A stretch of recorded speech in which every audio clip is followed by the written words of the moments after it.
Maksud untuk mengatakan model doa yang lain itu keliru atau model doa yang lain itu salah, bukan itu maksudnya. Tetapi memperkenalkan ada satu model doa yang lain yang mungkin belum terlalu dikenal, begitu ya, belum terlalu dikenal. Seperti apa doa itu? Harapannya adalah bahwa melalui model doa yang baru ini kita mampu menghadirkan suatu bentuk doa yang lain daripada yang lain. Mungkin kalau model doa TC ya kita sudah pernah ya, mungkin atau doa-doa seperti biasanya kita sudah lakukan itu. Tetapi doa Mazmur mungkin itu sesuatu yang baru, gitu ya. Nah, bagaimana doa Mazmur ini, Bapak Ibu? Ini sebenarnya berawal dari sebuah pengalaman pribadi.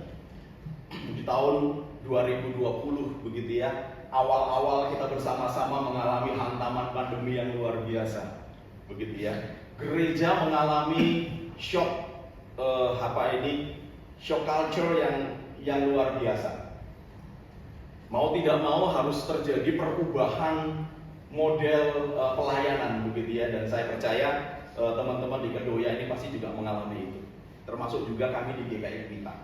Nah, karena memasuki suatu culture yang baru, Bapak Ibu, tentu konflik muncul di sana sini, gitu ya. Dari sesuatu yang berjalan biasa tiba-tiba berubah menjadi new normal, berubah menjadi sesuatu yang sangat luar biasa, sehingga muncullah friksi di sana sini ya. Termasuk itu yang kami alami, begitu ya, ketika masuk dalam situasi model pelayanan yang baru, begitu ya.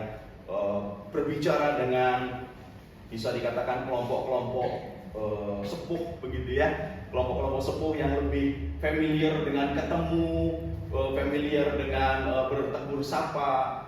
Sementara ada kelompok-kelompok muda yang sudah sangat siap dengan pelayanan digital, gitu ya. Saya tidak tahu Kedoya apakah sudah mulai sebelum pandemi pelayanan digital. Tetapi kalau GKI Kuitang memang terpaksa harus masuk ke digital. Karena kalau enggak ya hilang semua jemaat. Ya kan? Itu situasi yang memang kami alami. Nah, di tengah kondisi ini Bapak Ibu, khususnya saya itu mengalami tekanan yang menurut saya keluarga begitu, hantaman yang luar biasa. Karena berubah dari sesuatu yang rutin dilakukan. Tetapi kemudian ketika kami mencoba berdoa bersama, saya pribadi, Bunda, istri saya dan anak merasakan, ya kok doa kita kok isinya sepertinya kok ya minta terus ya, begitu ya. Itu yang sungguh kami rasakan.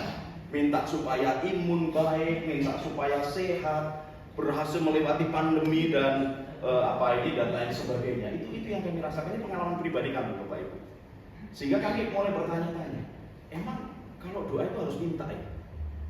Itu pertanyaan mendasar yang kemudian kami gumuli sekeluarga ini. Emang doa itu harus minta ya? Enggak salah sih. Salah satu poin dalam doa kita kan memang kita meminta, gitu ya. Tetapi apakah doa itu harus selalu meminta? Itu pertanyaan kami, gitu ya. Sehingga coba kita merancang sebuah doa atau merancang suatu model berdoa. Kita coba sebuah model doa yang diusahakan dari awal sampai akhir itu tidak ada kata memohon, meminta, gitu ya. Tetapi isinya adalah iman pengharapan, isinya adalah keyakinan, gitu ya. Itu cita-cita besar banget Bapak Ibu. Tetapi sekali dua kali berjalan kok hilangnya ternyata. Karena kita sudah terbiasa untuk minta, gitu ya. Begitu diubah dari kata memohon, meminta, berkati, tuntun, serta, itu kan minta semua itu ya, bahkan cenderung memerintah. Kami mencoba mengubah.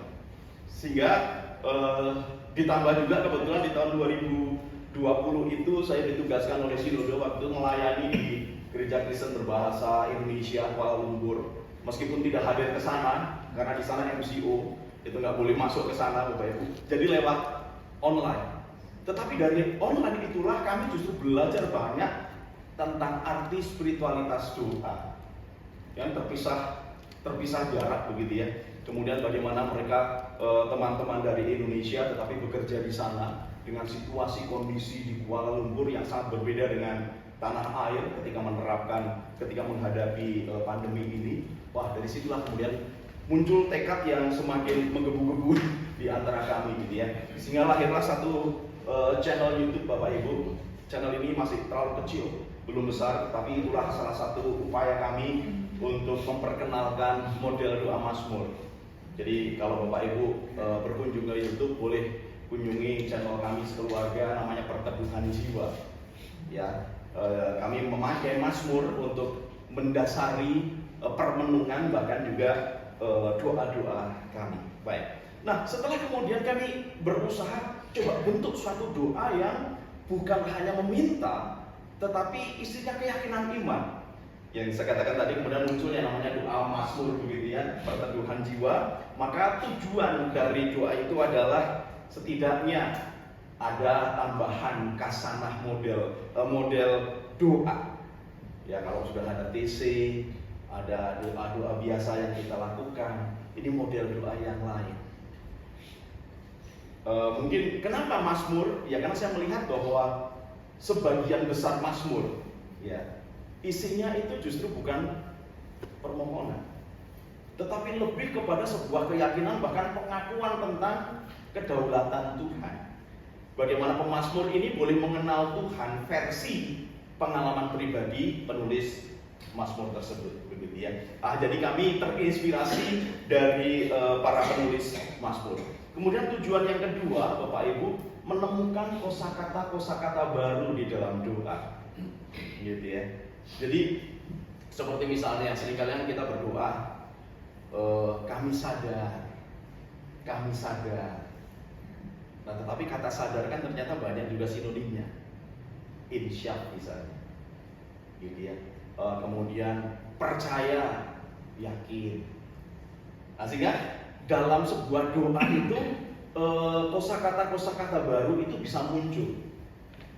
Sehingga doa itu setidaknya melalui saya dalam beberapa kali mencoba memperkenalkan ini, kesan para pendengarnya tidak seperti sedang berdoa, tetapi lebih seperti mendengarkan sebuah kesaksian kesaksian iman, kira-kira begitu. Ya. Nah, ini jadi karena ada kosakata baru yang mau tidak mau berupaya untuk coba ditemukan, begitu ya. Karena kan kita punya kamus besar bahasa Indonesia, gitu ya. Tidak harus buka buku, tinggal klik Google saja, masuk ke KBBI, gitu, kita nemu sinonim kata apa saja. Ya. Nah, kemudian tujuannya adalah bagaimana menemukan atau membuat sebuah doa yang seperti saya katakan tadi, modelnya itu berisi keyakinan iman, berisi pengakuan, berisi ungkapan syukur. Begitu. Nah, tentu saja keyakinan iman, keteguhan iman, kemudian ungkapan syukur ini pasti basicnya adalah pengalaman pribadi. Meskipun juga bisa kita mengucap syukur untuk pengalaman orang lain sih bisa-bisa saja, tetapi doa Mazmur itu menurut kami akan menjadi sebuah doa yang lebih berbicara jikalau itu berdasarkan pengalaman pribadi. Jadi seolah-olah kita sedang men-sharekan pergumulan kita, tetapi bukan hanya sekedar tolong bantu aku dalam doa, bukan itu, tetapi justru ingin mengatakan kepada orang lain melalui doa kita ini, inilah keyakinanku. Ketika aku mengalami apa, inilah keyakinanku, ini kepercayaanku. Seperti apa Tuhan mau lakukan, ya inilah pengharapanku. Kira-kira begitu, Bapak Ibu. Ya, jadi itu harapan kami. Nah, kalau kemudian panitia mengajak kita, saudaraku, untuk bersama-sama belajar dari Mazmur 23, tadi kita sudah membaca secara berganti-gantian, begitu ya. Apa sih yang bisa kita temukan, saudaraku, di dalam Mazmur 23 yang kemudian mendasari pertemuan kita pada malam hari ini? Ya, yang pasti Bapak Ibu, kalau kita belajar dari Mazmur 23, kalau dilihat dari kacamata doa yang tidak meminta atau doa yang tidak memohon, maka kami menemukan bahwa Mazmur 23 ini berisi tentang metafora siapa Tuhan. Yang Tuhan digambarkan jelas sebagai gembala. Siapa Tuhan yang dikenal oleh penulis Mazmur 23? Dari apa yang diungkapkan dalam Mazmur 23 ini, saudaraku, maka kita boleh melihat bahwa inilah pengalaman pribadi, pengalaman rohani, bahkan pengalaman spiritual sang pemazmur itu. Ketika dia berelasi ketika ia ini merasakan kehadiran Tuhan dan campur tangan Tuhan di dalam hidupnya. Gitu ya. Jadi kalau kita membaca dari awal sampai akhir, justru kita tidak menemukan kata kerja yang meminta atau kata kerja yang memohon. Ya. Berbeda dengan beberapa mazmur yang lain. Tolonglah, aku berteriak, gitu kan. Dengarkanlah doaku, gitu. Mazmur 23 sama sekali tidak. Mazmur 23 justru isinya adalah keyakinan iman sang pemazmur tentang siapa Tuhan itu. Ya, penghayatan inilah yang nampak nyata sekali di dalam Mazmur 23. Sehingga Bapak Ibu, Mazmur 23 ini menurut saya sifatnya itu semacam proklamasi. Ya. Proklamasi tentang pengalaman pribadinya, pengalaman spiritualnya, pengalaman rohaninya berjalan bersama dengan Tuhan. Ya. Seperti apa misalnya yang dialami oleh pemazmur, tadi kita sudah membaca pengenalan akan Tuhan yang adalah gembala. Tuhan yang adalah gembala inilah proklamasi atau pemberitahuan bahwa karena Tuhan adalah gembala maka cukuplah hidupku, bahkan berkelimpahan. Ini kan pengalaman. Ya. Seperti apa sih kelimpahannya versi Mazmur? Ya kita tidak tahu. Tetapi bagi pemazmur, dia mengatakan ya kelimpahan model pemazmur semacam itu, gitu ya. Sehingga sifat doa ini Bapak Ibu kalau dilihat dari Mazmur 23, sifatnya adalah sangat subjektif berdasarkan pengalaman pribadi pemazmur. Nah, sehingga ketika kita belajar doa Mazmur juga, maka jangan takut bahwa doa itu menjadi sangat subjektif. Ya tidak apa-apa, karena kan pengakuan imannya Bapak Ibu yang dialami oleh Bapak Ibu berbeda dengan pengalaman saya, begitu ya. Mungkin Bapak Ibu bisa mengatakan berkat-Mu Tuhan melimpah-limpah, tetapi mungkin saya melihat alamak cuma dapat nasi gurih, nasi liwet ya. Oh begitu aja kok berlimpah-limpah, saya bisa mengatakan begitu, ya. Tetapi mungkin bagi Bapak Ibu ini berkat yang berlimpah-limpah. It's okay, itu pengalaman pribadi Bapak Ibu yang mungkin bisa disorot berbeda dari pengalaman orang lain, tetapi nggak apa-apa. Sekali lagi ini adalah proklamasi. Kemudian selanjutnya, kecukupan seperti apa sih yang bisa kita lihat Bapak Ibu dari pengalaman pemazmur ini, gitu ya. Bertenang di tengah pergumulan, kita ya Tuhan. Ini susah loh Bapak Ibu. Bertenang di tengah pergumulan, ya. Apalagi yang memiliki usaha di tengah-tengah pandemi kemarin, dihantam luar biasa. Ya, dan saya percaya pendeta-pendeta di GKI Keduya itu menjadi teman, sahabat curhat bagi anggota jemaat, begitu ya, yang sakit, yang berpergumulan, baru saja dapat ACC pinjaman dari bank, tiba-tiba pandemi sehingga proyek nggak berjalan, itu kan teralami sekali, begitu ya. Tetapi di tengah-tengah pergumulan ini mampu tetap bertenang, ini luar biasa. Tetapi sekali lagi rujukannya adalah Mazmur. Kemudian ketika ketika sedang mengalami persoalan, mampu berpulih, gitu kan? Kalau kalimatnya pemazmur itu mengurapi aku dengan minyak, itu kan sebagai simbol pengalaman rohani bahwa dia dipulihkan. Kemudian juga rasa aman, ya di tengah-tengah musuh, masih bisa makan, itu luar biasa saudara.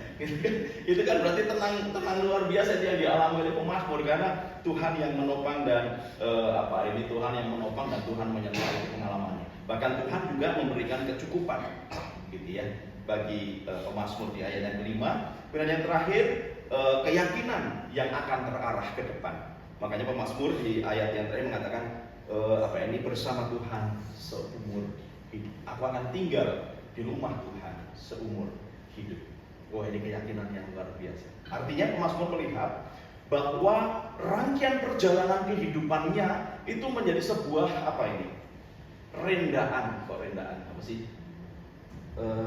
untaian, ya. Untaian cerita di mana masing-masing butir, kepingan cerita itu dirangkai oleh Tuhan dalam sebuah jalinan cerita yang indah. Gitu. Jadi ibarat pasal Bapak Ibu, ketika pengalaman pemazmur di hari pertama itu keping pasal yang pertama, hari yang kedua keping pasal yang kedua, sampai kemudian pada hari yang tertentu Meskipun belum kelihatan semua, tetapi rangkaian keping pastel itu sudah mulai kelihatan belegeri, gitu ya. Pasti tahu lah ya belegeri. Yang nggak tahu tanya Pak Sam. Gambaran besarnya meskipun kita belum melihat utuh, kita sudah mulai, oh ini gambar gereja. Meskipun mungkin keping pastelnya belum sempurna, tetapi begitu kelihatan menaranya dan sebagian gambar salibnya, oh ini gambar gereja. Kira-kira begitu Pak. Ya, jadi pengalaman kehidupan kita bersama dengan Tuhan itu ibarat keping pastel yang diletakkan, ya untuk membentuk sebuah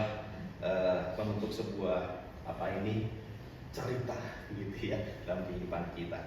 Oke, nah selanjutnya saya mengajak kita untuk belajar berdoa, Bapak Ibu. Ya saya melihat tadi panitia sudah menyiapkan alat tulis ya. Tetapi begini, sebelum kita masuk di dalam latihan doa, Bapak Ibu, saya akan memberikan contoh kecil saja seperti apa sih doa Mazmur dan silakan Bapak Ibu boleh memberikan masukan. Ya, karena tahapnya kami juga masih belajar gitu ya. Artinya belum menemukan satu model yang